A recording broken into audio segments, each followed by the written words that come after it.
I won't call this a pipe dream because nothing's impossible, but I want to be able to travel around the world while impacting LGBT communities and female developers with the work I do, making a proper big difference with what I do, and not just being someone who works to make companies richer. I want to make people's lives richer.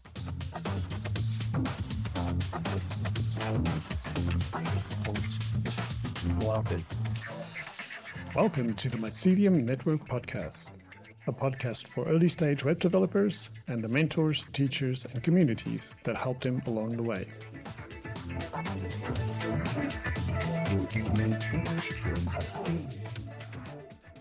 Hey, Kate, and welcome to the Mycelium Network podcast. Hello. I'm very happy to be here. So my name is Kate Blake. I'm a very ancient 21 years old, and I have been doing web dev, front-end web dev for about a year now, just over a year. I'm currently a front-end developer at New Media Labs Services, or NML as they are known as. And yeah, very happy to be here. Nice. So you know Justin Slack, is that right? Yes, he's technically my boss. Interesting. Yeah. Okay, I was in a meeting with him a little earlier today about a nonprofit thing we're doing. Cool. So you've been doing this only for a year. So let's start with that. Why? Why did you decide to do this to yourselves? Well, I mean, I've always been into computers and stuff ever since I was a kid. And I always knew, when I grow up, I'll do something with computers, but I never knew what exactly because, I mean, as we both know, IT is like, it's just so wide. There's so much stuff out there you can do. And yeah, I think in high school, I was like, my math marks might not be good enough for like a computer science degree. So then after high school, I took a gap year and I decided to go to a college, and I got my higher certificate it's got a very long name, higher certificate in mobile application and web development. And that was about a year. It was pretty good. It was teaching me all about mobile development and web dev, and I found I fell in love with web dev, front-end web dev. And yeah, I was looking everywhere for jobs, as you know, like bridging that gap between having no experience to getting your first job. That's very difficult. And I was posting all in the ZA Tech Slack, which is a great community. And luckily my CV was forwarded to Justin, and that's how I got picked up. So yeah, that's why I'm here doing web dev, not only because I love it, but because just kind of fell in that way. Life said, okay, this is how it's going to go. So yeah. Okay, so why did you explore other avenues, like, for example, back in technology, more like DevOps kind of thing, system admin, that kind of stuff, and just found that front end was more a fit for you? I mean, to be completely honest, I didn't really have the time to delve too deeply into those things. I was looking around, while I had my gap year, I was looking around for courses and stuff, like online courses, just short courses like Udemy or whatever, for back end and for DevOps and stuff like that. And it was, yeah, I don't know. It wasn't so enjoyable to me. And then when there was a front-end course, I did that and I was like, oh, wow, I really like this. And it was set. I was like, okay, well, I'm doing my higher certificate and hope for the best. Yeah. Cool. So in learning, and like you said, you took some time to try and find some resources and stuff like that. how did you find that whole process? Like, did you find it easy to find resources to use to learn? Was it hard? And irrespective of the answer to that, which resources have you found that has been particularly helpful for you? For me, it was quite easy to find resources, but because I mean, the internet is so vast, you can find anything you want on there with the right search term, and the right amount of will. So it was quite easy to find resources. Just the problem I had was one, the more, I guess you could say, professional or serious courses, or maybe more intermediate courses, they were quite expensive, um, especially for someone who was unemployed or a student from South Africa because of the exchange rate. So, I mean, it's great if a site has purchase pricing parity or whatever it's called. That's great. But that was the one obstacle, price, and the other obstacle was that sometimes courses were quite outdated, or they would be teaching things that people would say was either incorrect, or it's hard to, since you're a student, you can't know exactly what's right and what's wrong, because you're learning, you're not the expert here. So you just kind of have to go off what other people say. So another part is having to do your research beforehand about the courses you want to take. So yeah, that was a bit of a struggle. The places where I found a lot of resources is YouTube, funnily enough. That's where the most stuff came in through. And thank goodness YouTube is free. So yeah. There's a lot of great people out there who spend so much time just trying to teach people because they love doing it. They don't do it necessarily just for the money. So yeah, YouTube was a great resource for me. So we'll step back a little bit to getting your first job. But now that you have your first job, what does the day look like for you as a junior dev at a company? For me, it's waking up at 9 o'clock in the morning, still rubbing the sleep out of my eyes, to do the stand up in the morning. It takes around 10 to 15 minutes. And that's where the whole my team joins, and we say what we did yesterday, what we are planning to do today, and just any other like tidbits or progress blockers and stuff like that. So it'll be me, the designers, and the backend developers and the project manager in that meeting. And then, luckily for me, because I'm junior, I don't have too many meetings in the day, which is nice. Then I will start tracking my time in an app called Harvest. So it's a time tracking app. I'll say, okay, this is what I'm working on right now. And often it will be, it can vary. It can be either something that should take an hour to fix, or it'll be part of a bigger problem that will take a week to fix or to develop. And then after that, depending on which day of the week it is, I will have a retrospective with the team, talking about all that's happened in the week, and all that we want to do in the week forward. And maybe, I think on Fridays we have, with the whole company, we have like a called weekend or Friday chats. And we just talk quite informally about the week and anything going on with the company at that time. So yeah, that's what my day is like. That sounds pretty neat. So do you work from home, or do you go into the office? I primarily work from home, but I think I will start going into the office a bit more because the office has moved a bit closer to where I live. So I think I'll do that. But I primarily work from home, which is super nice.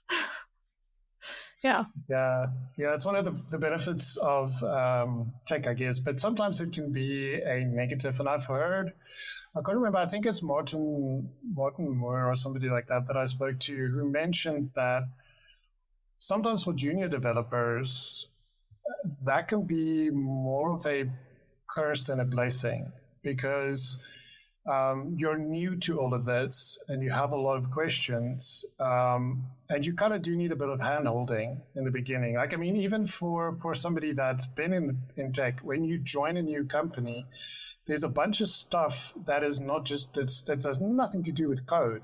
You know, it's understanding the company, it's understanding the products, understanding where the company's trying to go, and where do you fit into all of this? How do I know that I'm being effective as an employee? That how do I know I'm making a contribution? Now, a lot of that can be solved by things like stand-ups and by one-on-ones with your manager and these kinds of things. But you know, during the course of your day, you might hear the thing and you're like, oh, I'm not sure. Now you have to ask on Slack or something, and you don't necessarily know when somebody's going to answer. So what do you do in the meantime? Do you wait? And then, interestingly enough, I spoke to somebody else on the podcast a couple of days ago. But before I go into that, let's stick to this one first, and then we'll go into that one. So have you found the fact that you are primarily working from home, have you found that has made some things harder than it necessarily should have been? And do you have any ideas how we can improve that? Because it feels like remote is the future, so to speak. Yeah, I mean, to be perfectly honest, for me, of course, this is just me. This is my experience in my company with my employees, with my coworkers in the company. It hasn't been too bad. I'm quite communicative person. As soon as there's a problem, I will say, hey, I have this thing, I've tried to fix it, it's not really working out. And thankfully, my coworkers and my boss are also very communicative and responsive, which is, I'm quite lucky to have that. So it hasn't been too bad on that front, but there have been instances where there's been a problem that's just kind of like out of my skill that I can't fix, and I have to message my boss or a senior coworker and ask them for help. And they're in meetings all day, or they're like very busy and they can't get back to me for at least like possibly half a day, or they can only do it the next day. And I have sometimes had to sit there and like twiddle my thumbs, and it's not easy, but thankfully that's very few and far between. And when that happens, they say, don't worry about it. Like, don't feel stressed about it, because it's not the onus isn't on you anymore. It's you've communicated that you have a problem and that you need help with it, and it's the incentive is now on someone who's got the ability to fix it. So yeah, something else is that I'm quite an introvert, so I don't really mind staying at home all day. That's just me. If I was an extrovert, maybe it would have been a bit more of a problem, but it's quite fine for me. Yeah. You mean the whole thing where extroverts tend to feed off of other people's energy? You don't have that need? Yes. No. Quite content sitting at home, having my social meter being filled by online conversations instead. Yeah. Yeah, I get that. There's something that you said there that I wanted to dig into a little bit more. It does sound like where you're at the moment, that they have set themselves up in a way where, there's these different ways you can talk. It's kind of like open source. So there was this whole thing with the open source LLM models that came out, where some companies would say, hey, here's an open source LLM. And then people would be like, wait, before you say that, let's look at this a bit more carefully. This is not open source. This is open source friendly, because open source doesn't have strings attached, right? So you can't say this is an open source LLM, but you can't use it in these circumstances. That's not open source. But then you have somebody like, surprisingly, Meta, who's like, here is an open source model and it's licensed under MIT, which is like, that is open source. I can use this for anything. Now, similar to that, you get this different concepts around remote. So you get remote friendly, and then you get remote first. Now, it sounds like where you're at is more remote first, which means they're set up for this. And therefore, your working relationship with your coworkers works really well because everybody's bought into the idea that people are remote. So therefore, the communication style, the way you interact with one another, suits that. Because I know that I've spoken to other people where it has been a problem because the company is primarily office located, but they have some people that are remote. And I think in those situations, it becomes tricky. Yeah. For us, for my company, it's about, we have offices in Cape Town and Johannesburg, and there's about, I can't say exactly, but in the New Cape Town office there's about 4 people on average that go into the office quite regularly, and the rest of us, the Cape Town team, I think the larger of the 2 teams, the Joburg Cape Town team, are online and remote. So I would agree with you, we are remote first, and I think it's working quite well for a lot of people. And again, for those who enjoy being in the office or being around other people while they're working, they can go to the office. It's quite a central location, so it's good for them. And yeah, it works really well. Often there might be someone who has internet connection issues at home, or load shedding is happening at their home and their router is dying or something, and they have to suddenly move to the office. And it's quite seamless. They'll be there in like half an hour and everything's all set up, ready to go, and you wouldn't know there's any difference. So yeah, I think the company has definitely tried to make sure that people are comfortable either working at an office or remotely, and there shouldn't be any like friction between the two. Yeah. Yeah, that's great. So I wanted to touch on the AI thing, but I'll push that out a little bit further. Has there been anything surprising about work that you, or is it at this point still like kind of sort of what you expected it to be? I'm gonna have to think. First thing that comes to mind is it's kind of what I expected it to be. And that doesn't mean all the positives. There's also some negatives that I was expecting that have rose. Sometimes the people that you work with aren't always going to be as communicative as you would like, and you have to start rolling up your sleeves and stepping out of the coder headspace and into the what's the word? I have to get this thing done. Could you please send the requirements and blah, blah, blah, and all of that. So that's one thing that I could say I didn't study for at school. But yeah, I mean, otherwise, it's mostly what I expected. Yeah. But I've only been in my first job, so I can't say about other people or other companies. Yeah. Yeah, for sure. So talking about communication, like somebody, it was Jared Santo from the Changelog. He posted a thing on LinkedIn yesterday where he was talking about the importance of communication. And I commented on his because I was like, it is the thing that a lot of people who get into tech perhaps don't realize.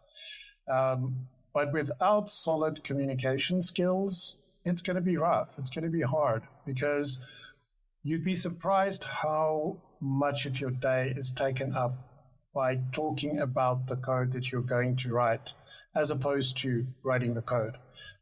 Because you need to understand, like you said, the requirements. You need to make sure that you understand how this fits into the larger product or the project that you're doing for a client, whatever it may be. And then you have to understand if you're understanding it correctly. And Yes. then you have to kind of think through it. And maybe as a junior developer, perhaps you need to kind of you kind of want to bounce off a more senior person about how you're thinking about approaching this problem, because sometimes you can save a lot of time by talking something through with somebody instead of just going and starting to write the code, because sometimes it might be like, oh, you know what, you don't actually need to worry about that, or that's okay, but remember this and that and this can happen. Or some people might just have nice suggestions like, could that just be a function? Those kinds of things. And all of that is communication. So Yes. what I'm curious about is, you seem to be good at it. So what do you think? Is it a character trait, or is there something specific you've done to improve how you communicate with people? I would say it's, I would say 70% a character trait. And then the remaining 30% is recognizing the people around me and the problems that miscommunication or lack of communication has caused. And just saying, okay, well, see, at that point, you don't know that it's a communication problem in your head. And you think, okay, no, something's wrong here. What should I do? And then, you take some time to think about it. And what I do is I step back sometimes just to get my head out of that space and look at it from, I guess you could say, bird's eye view or whatever, and realize, oh, this could have been solved by asking this person about it, or saying, hey, have you noticed this, or something. So for me, it's been stepping back. I haven't learned anything specific, but yeah, I like stepping back and looking at the situation as a whole. So that's what I do. Yeah. So I'm a big fan of open source, if you don't know that already. Wow, shocker. What role has open source played in your career so far? Ooh, very important, because it's very easy for me to, okay, well, not very easy, but it's accessible for me to find something to work on that has been started from, that I don't have to do from complete scratch and think of all the architecture and all the setting up and all of these kind of many steps that go into having a project. I can look at something and often there will be many issues or deliverables or things that they want developed, but they either don't have the capacity or whatever. And it's great for a beginner or a junior, because you are given a chance to work on something that everyone else can see. So it gives you exposure. It's not hidden away behind some proprietary software or whatever, or someone doesn't have to be like 20 steps in an onboarding process to see the work that you've done. You can just link it and be like, here it is. So that's great about open source. And yeah, it can be, depending on how comfortable you are with your skills, open source and contributing to open source, it can be something really small and quick to do, or just right for your skill level, or it can be like something really big and you'll take weeks, or you never knows how long to finish it, and you'll be proud of yourself either way. No matter how big or small, you still made a contribution. So it's another good thing because it helps with your confidence as well. Yeah. So for me, I did the Hacktoberfest and I got to, I think, I don't know if it's called level 3 or tier 3, but got to the point where I could plant a tree. So that was really cool. And that was my first step into open source, like seriously. And it was really nice because there's a whole sense of community to it too. Yeah. And there's so many people who can help you and you can make a lot of friends that way as well. So yeah, open source is, yeah, it's great. So community. How important has community been in in your growth as a developer? Ooh, essential, vital, like super, super important. Because I got my job through community. I was a student posting my CV on the ZA Tech Slack and kind of begging people, please, like if you know anyone who's got an open offer or just looking for something, like please let me know. And someone who used to work for my current company saw my CV and forwarded to Justin Slack, which is my boss, and he's also the head of FEDSA, Front End Development South Africa.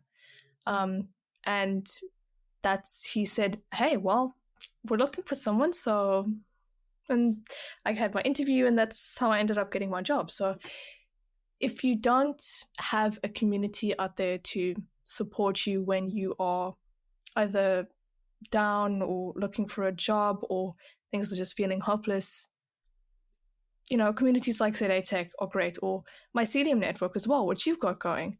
And your podcast recording with Schalk Neethling about mental health and tech. Yeah, like just stuff like that. It's super important because, again, this is everybody's favorite term, but imposter syndrome.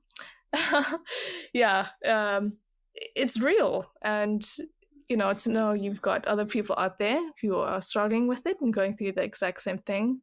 Yeah, it's good to have that support by your side. Yeah. How have you dealt with imposter syndrome?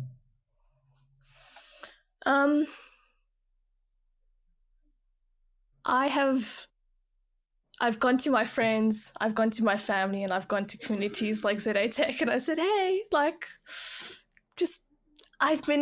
it's not an easy thing to do. But I've said, hey, like, have you ever felt this before in your life? Or what do you think about where my trajectory has gone, like having a gap year and then doing a higher certificate, and then, and then I remind myself, oh yeah, no, I've got my first job at 21. I'm full time and and you get someone out there, like outside, that's not in your dark little personal bubble, like your head, saying, hey, you did this and this is what you've accomplished and you're working with these people and and things you don't even think of. And they kind of just remind you, yeah, you are doing good. You're not what your brain is currently saying to you right now, you are more than capable. So yeah, it's being vulnerable and asking people around me, loved ones, hey, can you just give me a bit of encouragement, tell me what's what, yeah, that's how I deal with it. Okay, amazing. Yeah, so in terms of AI, I wanted to touch on that a little bit because you are 1 year into this journey, and very early on, and this whole AI thing came in. And I know for a lot of junior folks especially, it's been scary because there's been a bunch of very vocal people that has been essentially saying like, junior level jobs are a thing of the past. Like AI is just gonna suck it all up and there's gonna be no need. And so people are like, oh my goodness, it's hard enough to find your first job. Now, if there isn't even a job available for me being a junior, how am I ever gonna get to something that resembles mid-level to get my first job? It's like, it's always been the hardest thing where people had, like, if you looked at job posts, I think it's gotten better, but it used to be this like laundry list of skills that you needed to have. And it would be like, I think one of the funniest things was when React was like 3 years old or something, you would get job posts where they asked for 5 years React experience. And it's like, that's impossible. The framework hasn't even existed that long. So, but but a lot of people don't know that, so they just look at it and they're like, "Oh goodness, 5 years, holy!" And to now think that, well, at least I have something, and then somebody come in and say, "Well, that's not good enough anymore. There's a robot that's going to take your job from you." how has this impacted you, if at all? And if it has impacted you, please share. And if it hasn't, or if you found a way to deal with that, what advice would you have to other people that is at your stage in their career and looking at all of this and saying, oh no, I don't know what I'm going to do? For me, it hasn't impacted my job. It hasn't impacted me. And I've never used ChatGPT or any AI tools in my job. I've never felt the need to, because I also just don't feel very comfortable being reliant on a tool like that. That's just probably just a personal thing. But I think it's very easy to get swept up in the almost mass hysteria that can happen when something so, what's the word? Something so crazy like ChatGPT and AI and how fast it's been advancing. This is unprecedented, so people aren't used to it. We aren't comfortable with it, and there's all these people, these quite large tech voices or content creators or influencers or whatever you want to call them, that are quite comfortable with themselves, and they say things like, oh yeah, I know, like AI is going to take over junior jobs or even like intermediate things, and you need to stop fearing it and start to work with it if you want to keep up with the flow. And you hear all these terms that like make you panic. And then once you kind of dig deep into it and you really look at it and what's coming out of AI right now, it's still very impressive, don't get me wrong, but it will not match human intelligence and context and empathy that's required for software development and web development. There will always be a human at the other end that is required to make things either personable or friendly or just work as it should for the end user, for the end customer, for other people. So yeah, I would just say don't pay too much attention to those people who like to kind of induce panic, because there's a lot of people out there like that. Just stick to yourself, keep doing what you're doing, and you'll be fine. Yeah, I think that's good advice. I've had mixed experience with it. Sometimes in VS Code it can get annoying, where it's trying to be too helpful, and I wish it would sometimes just quiet down a little bit. And sometimes it's super useful. There's a lot of like repetitive things that we do in code oftentimes that it doesn't take a genius to figure out what's next, right? Because a lot of times when you create an object, for example,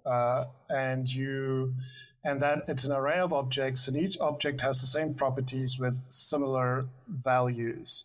Now, once you've defined one, it's kind of obvious what the next one and the next one and the next one's going to be, right? So I think in those cases, it's been a time saver.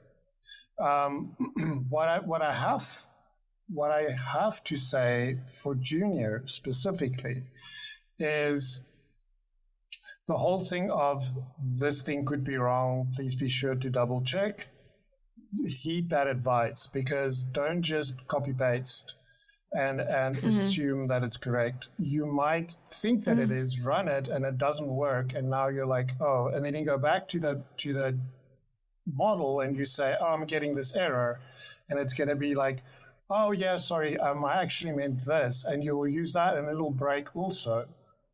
And then you're going to start getting very, very frustrated. I think there's a place for it where it can be time saving and where it can be helpful. I've personally found, like with TypeScript errors, it's super useful at explaining what the heck the TypeScript engine is trying to tell you. Yeah, I had my fair share of those as well. Yeah. There it's been really, really helpful. And sometimes just being able to show you an example. And if you understand the code, you can kind of look at it and say, oh, that's not exactly what I wanted, but yeah, I forgot about I can do that, right? And then you go and you do your own thing. I think for me, and I think this is like even broader than code, it gets you past the blank page. I think that's where it's been most helpful to me. It's like if you sit and stare at a blank page, it's very intimidating. Like, what is the first word going to be? If you kind of have an idea of where you're going, and you can kind of say, okay, let me just start something here and then let it kind of finish it for me. And then you look at it and you're like, not exactly what I wanted, but close. And then you start, and now you're getting into the flow. And once you hit the flow, it's like, Yes, yeah. get out of my way. I got this. Yeah, I don't need you anymore. Yeah. Yeah. So I think that's been helpful. And generally, if you just have general questions about, I think in general, common errors, it's pretty good at telling you why you're seeing that error. So I think in those cases, it's been helpful to me. But taking people's jobs, no, I don't think so. And this whole thing where people is like, look, I drew something on a napkin, took a photo, and look, it's a whole website. It's like, wait until they try resize the browser or they switch on a screen reader, then everything falls apart. So, yep. Be a little, be skeptical when things, the old saying still applies. If it seems too good to be true, it probably is. Yes, yeah. It like what you said now, like oh, they just try resizing the screen or changing the font size or using a screen reader. It's very pretty front, and it kind of reminds me of like, I don't know, 3 kids in a trench coat trying to be an adult or something. You know, it might get a pass, but if you look any closer, you'll notice, oh, like there's so many things wrong, or it's against good practices, or it's not accessible, just the list goes on. And what do you need to fix that? A human needs to fix that still in the end. So yeah, it's still a long ways for it to go. Yeah. But I do think it's important to be aware of it and to, play around with it. And I think the thing that you said is like not to be scared of it. Don't look at it as like, I'm too scared to play with this because I'm scared it's too good and I'm going to even get more depressed about it because I'm going to be like, oh, goodness, looks like they're correct. This thing is, I think it's like play with it so you understand what it can do and can't do. And then where it can be helpful, use it.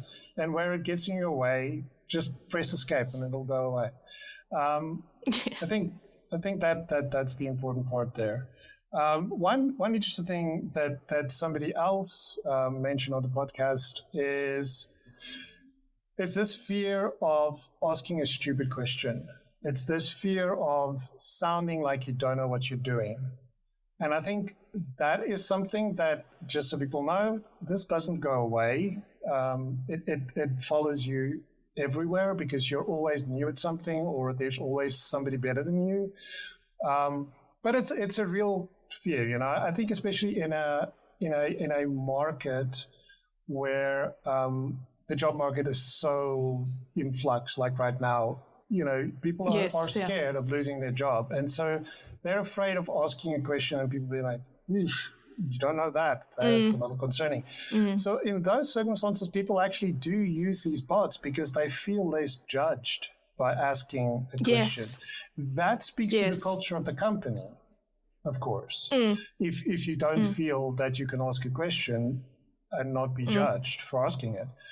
But, maybe you're in a situation like that, and maybe this could be the thing that helps you stay sane a little bit more instead of sitting and thinking, I don't know what to do here and I don't know who to ask. I'm too scared.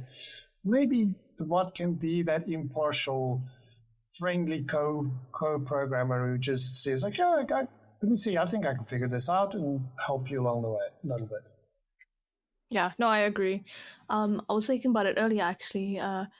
You don't want to seem, stupid in front of your boss, or you don't want to seem like you don't have enough skill, or and then you go to ChatGPT or whatever, and there's your fix, quote unquote, and it's a weight off your shoulders. Even if it doesn't work, you still got something to put down and see if you can tweak it a bit, and then maybe it's a stepping stone talking to your senior coworker and asking for help. Yeah, no, I agree fully with you. Yeah. What gets you excited about programming and about front-end dev? It could be specific technologies, it could be specific aspects of the job. It doesn't matter what. Like if you think about, you wake up in the morning and you think, oh, I can't wait to complete the sentence. Listen, I've always loved front-end dev, and it just feels nice. Like, it comes naturally to me. I would say putting ideas into a visual format, interactive visual format. You know, people ask, because it's one of the first few steps in the process, for a project. You ask, hey, I want this to happen. I've got this idea, I've got this plan in mind, and then front-end dev takes it from just flat pages on a sheet or Figma or whatever to, like a full working site. I just love getting to bridge that gap between design to interactive. But one thing that I've been really into lately is 3D on the web and 3JS. It's quite intense. It's very complex, and I'm barely at the beginner stage. But yeah, that's very exciting for me. I love getting to do that stuff. Yeah. Have you played around with GreenSock? No, not well. Seen about one video about it, but haven't played around with it. No. I would encourage you to play around with that. It's an incredible tool. 3JS is great, but 3JS is kind of low level, which is cool. Like it's nice to know that stuff. But if you want to get something going real quick to get you into that, like, this is cool, and then you want to dig deeper, like GreenSock's awesome for that, because it'll get you quickly to an actual like interactive 3D thing, and then you can say like, now I want to know how this puzzle works, and then you can you can like take it apart from there. And of course, with GreenSock, you can go deep if you want, but it does give you a lot of nice primitives to start off with. But yeah, going from 2D to 3D, it always reminds me from when I started, I did a lot of Flash stuff. And then at some point it became pretty popular to do these like immersive intros for websites. Like before you go into the site, there was this whole intro that played with like motion and music and all kinds of stuff. And it got quite popular to do like 3D kind of things. And the application you would use is called Swift 3D. And I thought like, cool, I'm going to buy Swift 3D. That's going to be awesome. I mean, it's just adding an additional axis, right? It's not a big deal. Yeah. I had to go back from building like stuff with clients and Flash to like, okay, now I just want to get this ball to roll across the screen and not look weird. Just because it added an additional axis. Yeah. It's a whole different, you're like, oh, right, now there's like, you can add physics to this, or like, it's a step. It's a big step, yeah. It's a massive step, but it's super interesting. Like, it's super interesting. But there's so much. I think you mentioned that at the beginning, where the tech industry is so broad, and even when you narrow yourself down to front end, like right there's so much. I mean, there's some people who literally all they do is infographics and data visualization. That's all they do, because that in itself is a massive subject. Like, I don't know. 7-8 years ago, I attended a 2-day workshop from this dude that's just Edward Tufte. He's like a savant in the whole data visualization stuff. And I mean, it's a super intense, deep subject. Like you could lose yourself in that. Like, how do I take something? How do I take this arbitrary data and present it in a way that's consumable just by somebody looking at it?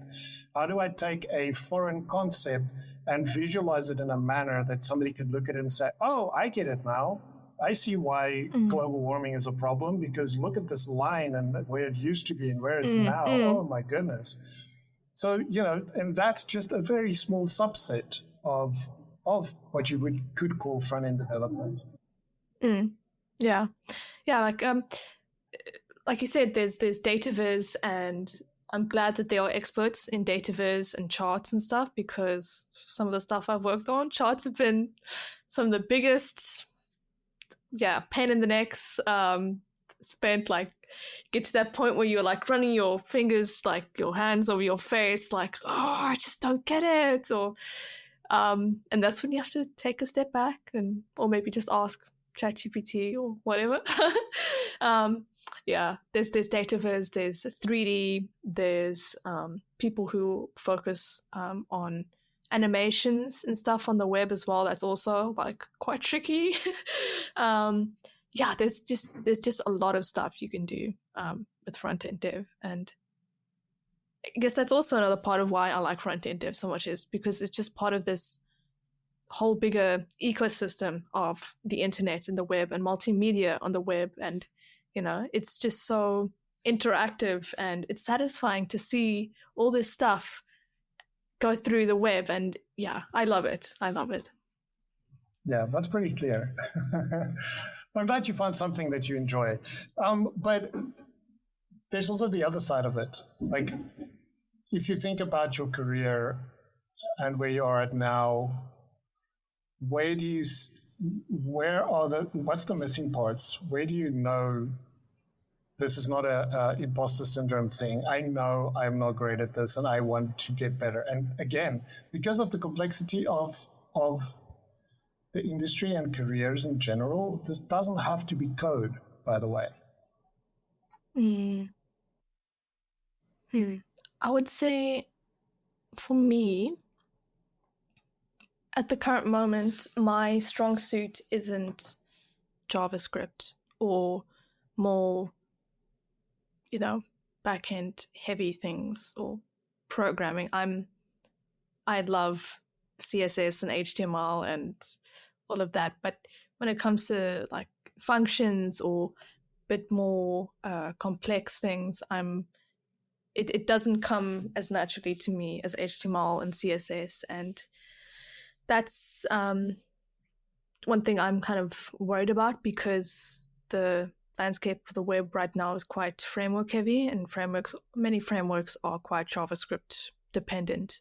So that's where I'm worrying a bit. But again, that's why community is so great, and having a good company is so great, because I've mentioned that to my coworkers and my company, and I've said, hey, I'm looking for ways to get some learning experience and practical experience in these areas that I think I'm weak in. And they have said, okay, cool. Well, there's this new project that we are going to start working on soon. Would you want to have a part in that? And there's quite a bit of JavaScript here. And I say, yes, please. And there you go. It's like I've got a company that's helping me with resources, and I've got coworkers and a community that I could talk to about things I'm not super comfortable with, and I'm able to work on areas that I think, aren't as good as maybe the rest of my skills. I'm quite shy about, but JavaScript in general. It's a good place to be if you're able to identify where you're weak at, and being able to admit it. I think for a lot of people, first of all, identifying what their weak points are is hard, and then admitting that it's not, even rephrasing it as, it's not my strongest skill. That you're trying to blow it up a little bit more. You don't want to use the word I suck at this. Let's just be honest. I suck at this. Like, sometimes it's okay to just own it and just say, I worked with somebody at Mozilla who for the longest time, like, he's incredible at HTML and CSS, and he hated JavaScript. And when this whole framework thing started, he was like, I'm going to be out of a job because I suck at JavaScript. And I was like, holy crap, dude, being able to say that is amazing. Like that is a good place to be, because now you can do something about it. Like you just said, you suck at it. Nobody has any expectations. You can just say, I'm going to try this thing. I'm probably going to mess it up. That's cool. I'm going to learn. Yeah. But at the same time, it sounds like you found a really great place to grow as a developer, because it sounds like they have your back and they have your best interest in mind. And it's in all honesty, it's the right way to do it, because it's in their benefit also in the end of the day. Because if you grow and your skill set grows, hey, guess what? They have a JavaScript developer now that they don't have to go hire, they don't have to onboard, they don't have to explain the business to. You already know all that stuff. You just can do JavaScript now too. So it's in their benefit, but it's still amazing when companies do that, though. I've been quite blessed or lucky with my current company. It's a great environment because they've given me resources to learn and practical projects to work on, and they are very, open, and they say communication is good because it's bad for both sides, both for the business and for you as well. Because I mean, if you either lie about your strength in the skill and you're not actually very good at it, it creates something like a domino effect.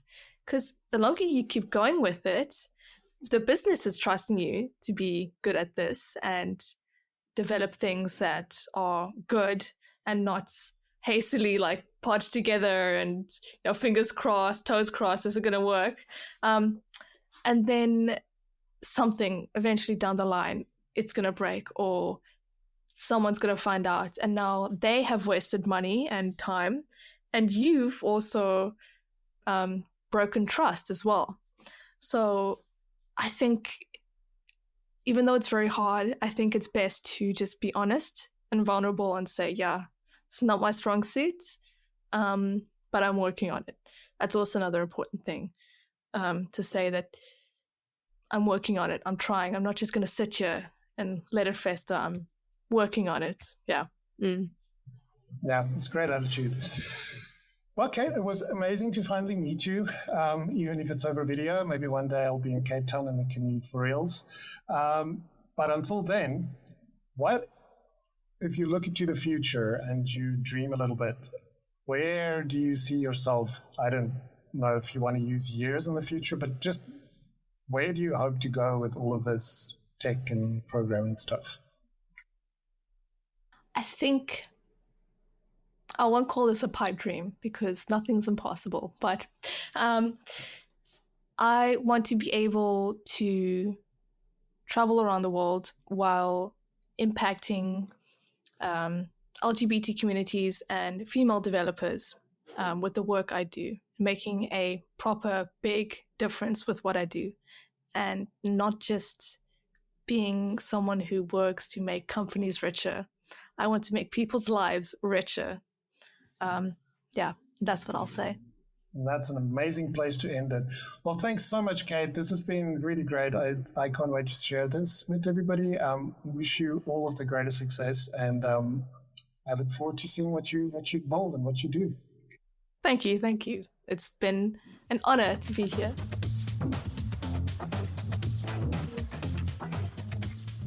Thank you for listening to the Mycelium Network podcast.